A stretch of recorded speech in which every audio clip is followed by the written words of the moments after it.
Hebreus capítulo 1, versículo 1 disse: havendo Deus antigamente falado muitas vezes e de muitas maneiras aos pais, pelos profetas, e a nós, falou-nos nestes últimos dias pelo Filho.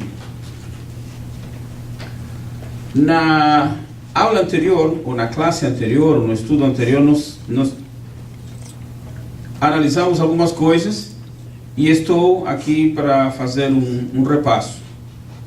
Deus fala de forma progressiva de muitas maneiras.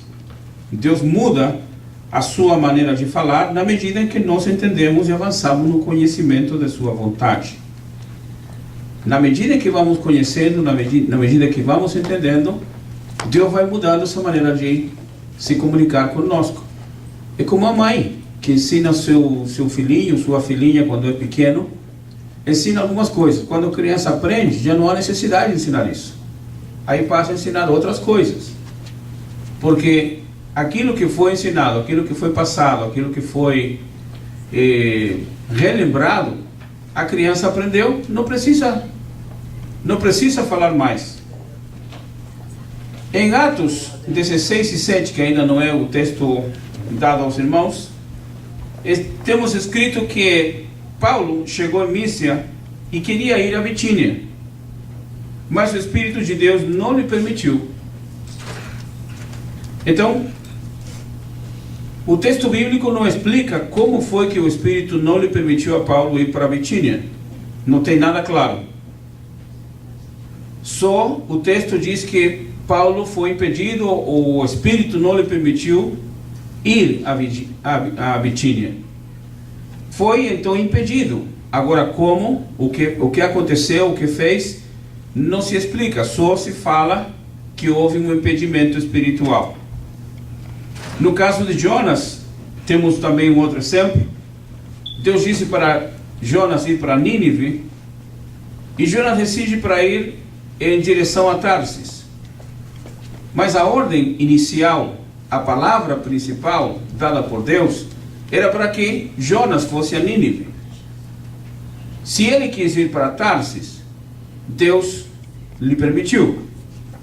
É como querendo dizer: tudo bem, nós vamos nos encontrar em Nínive. Agora, se você vai passar e passear por Tarsis, já é outra história. Mas vamos nos encontrar em Nínive. Então há momentos em que Deus permite, há momentos em que Deus deixa que algumas coisas aconteçam para ensinar aos seus servos aquilo que é a sua vontade. E quando a pessoa percebe, quando a pessoa entende que está fora da vontade do Senhor, fora do projeto de Deus, fora da direção do Senhor, aí que as coisas vão começar a acontecer de uma maneira diferente. A pessoa pode ir para o outro lado, ou por outro caminho, não tem problema. Deus lhe permite.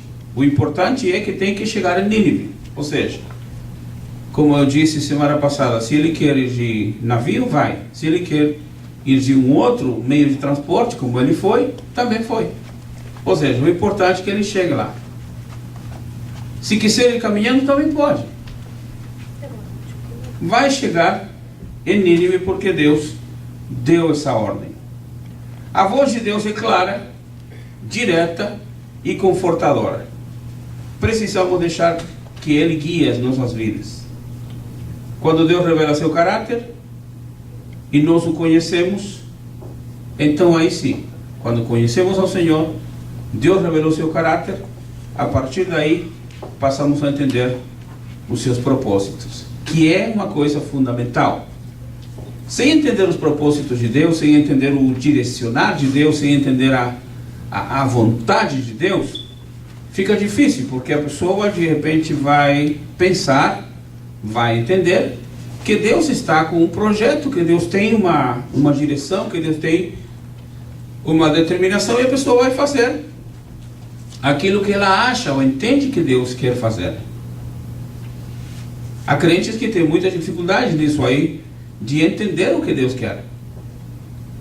De repente a pessoa supostamente acha que Deus tem um projeto, que Deus falou, que Deus disse, que Deus encomendou, que Deus dirigiu, E a pessoa começa, às vezes, a ouvir coisas que Deus não falou. Começa a entender coisas que Deus não explicou. E a pessoa vai, supostamente, entendendo que é Deus que está direcionando. E nisso, há uma situação bem difícil para o grupo que supostamente acha que Deus tem que falar tudo, ou Deus deve falar tudo. E aí a pessoa se posiciona, querendo entender, querendo compreender, às vezes querendo, em muitos casos, querendo ajudar a Deus. Uma vez eu fui acompanhando um evangelista, eu ainda não era pregador, fui acompanhando um evangelista que tinha visitado o nosso país, e o evangelista era magro, mas muito magro. Aí chegamos lá, o pastor nos chamou os dois para subir no púlpito. Eu não era evangelista, nem presbítero, era simplesmente um diácono. Mas como eu ia acompanhando o pregador, o pastor disse que os irmãos subam, fiquei aqui sentado no púlpito. E chegou uma irmã, que supostamente era a profeta mor da igreja, e ficou olhando para aquele irmão. Olhava para mim e olhava para ele. Eu também não era, naquela época, não era tão forte como sou hoje. Imagine que eu pesava entre 48 a 52 quilos. E eu na frente do outro, eu era mais forte do que ele. Então, aí a profeta ficou olhando o irmão veio, pregou a palavra do Senhor, terminou a mensagem, e sentou no lugar onde estava sentado. Depois da pregação veio um momento de cântico, e nesse momento de cântico a profeta veio rodopiando. Subiu no púlpito, foi lá, colocou as mãos sobre o pregador e entregou uma mensagem em 3 pontos, três itens. O primeiro é que ele estava com um sério problema no pulmão. É claro, magrinho como ele era, branco. Então a profeta olhou e disse: Deus, ele está realmente, foi revelada pelo Espírito de Deus que ele estava com problema no pulmão. A primeira coisa, você está com sério problema no pulmão. A segunda coisa, você vai receber uma notícia muito desagradável, muito triste. E havia uma terceira coisa que envolvia coisas assim, bem materiais. Aí o pregador começou a chorar no púlpito, a chorar. Nesse choro, nessa situação, o culto terminou e fomos caminhando. Eu não tinha carro, nem ele, fomos caminhando para esperar o ônibus. Nesse caminhar, aí ele falou para mim e disse: você viu como Deus falou nesta noite? Aí eu disse: onde? Ele parou e disse: você está blasfemando contra o Espírito Santo? Eu falei: não, contra o Espírito Santo eu não estou blasfemando. Agora, se você quer me dizer que foi aquela profetada que te deram, que você acha que é Deus falando, falei: isso não é verdade, coisa nenhuma. Analisa pelo visual. A mulher nunca te viu. Você é branco que nem leite, magro, parece um palito. A mulher olha para você, ela tem a revelação de Deus que você está com problema no pulmão. Falou: não brinca com isso não, não brinca com isso não. Isso é coisa séria, não pode brincar com isso, porque é uma coisa de Deus. Você está blasfemando contra o Espírito Santo. Ele ficou nervoso, ficou quase bravo. Aí eu disse para ele: muito bem, você está recém-chegando no meu país, você não conhece o movimento que há nesta cidade, que há neste país. Eu conheço, mas como você não conhece, eu vou dar um desconto a você.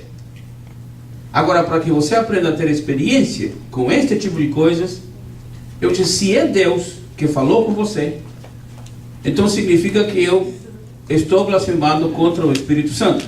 Porém, se foi Deus que falou contra você, eu perguntei para ele: qual é o número perfeito? Qual é o número que corresponde ao que é mais correto em relação a Deus? Falou: número 7. Muito bem. Então, se o número 7 é o número que corresponde a Deus e que é perfeito, Não sou eu que vou te dar, nem Deus vai te dar, mas vamos analisar. 7 dias. Você tem 7 dias para procurar um médico e ver se realmente está com problema no pulmão. E há 7 dias para que uma carta chegue para você anunciando coisas terríveis, coisas lamentáveis. Ele falou, mas você não sabe que tem 3 meses que a minha mãe e meu pai não me comunicam nada. Ele era do Peru, do outro país. Não me comunica nada, não estou sabendo nenhuma informação deles. E a mulher fala que eu vou receber uma informação. Meu Deus, será que meu pai morreu? Será que minha mãe morreu? Eu falei, não comece a pensar coisas que ainda não é uma realidade. 7 dias. Se em 7 dias chegou a carta que a situação está difícil no teu país e você está doente, então eu blasfemei contra o Espírito Santo. Se não, você errou. Errou porque você começou a chorar quando recebeu a profecia. Não se pode fazer isso. A profecia tem que ser observada, analisada e tem que ser confirmada. Aí tudo bem. Ele não falou muito comigo, pegou um ônibus e foi embora, me deixou ali. Aí esperei meu ônibus e foi embora. Se passaram 3 dias. Ele chegou na minha casa. Chegou lá com um pacotinho, falou, eu estou trazendo queijo, estou trazendo presunto, estou trazendo azeitonas, estou trazendo pão, que eu quero tomar um chá com você. Tudo bem, vamos tomar um chá. Falou, porque eu fiquei muito nervoso aquele dia e fiquei muito preocupado e você notou que eu saí meio nervoso? Falei, não deu para notar. Mas tudo bem. Aí ele sabe que no dia seguinte, porque isso foi domingo, na segunda-feira de manhã fui tirar uma chapa do pulmão. Aí falei para o médico, quero tirar uma chapa porque eu estou com um sério problema no pulmão. Aí o médico olhou para ele, tirou a chapa e falou, você não tem nada. Como é que eu não tenho nada? Se estou com um sério problema no pulmão, Deus falou comigo que estou com um problema no pulmão. Você errou. Aí o médico já, a fé é uma coisa, mas aqui no trabalho, na minha máquina, eu sou o que entendo. Você não tem nada. Aí ele pegou a chapa, pagou, foi embora, foi para outra clínica.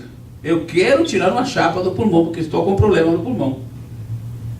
Aí foi lá, tirou a chapa. O médico disse, você não tem nada. Ué, você está a mesma coisa do que a outra clínica, no outro médico, mostrou as chapas, 2 chapas a mesma coisa. Você não tem nada. Ele foi para o instituto onde estava. Quando chegou lá, a secretária do instituto falou, irmão, chegou uma carta para você. Diz que o coração dele disparou. Meu Deus. Agora que a situação vai ser triste. Abriu a carta e viu um cheque. Que o pai estava mandando os filhos, vendia algumas coisas, tem um dinheiro extra. Desculpe por atrasar alguns dias, mas o dinheiro está sendo reforçado mais 3 ou 4 vezes do que você ia receber.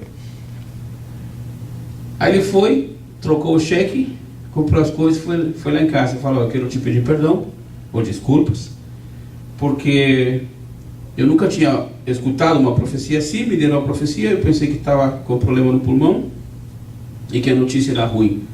Meu pai mandou dizer que está tudo certo, vendeu algumas coisas, está com dinheiro e está tudo bem. E mandou dinheiro extra para mim.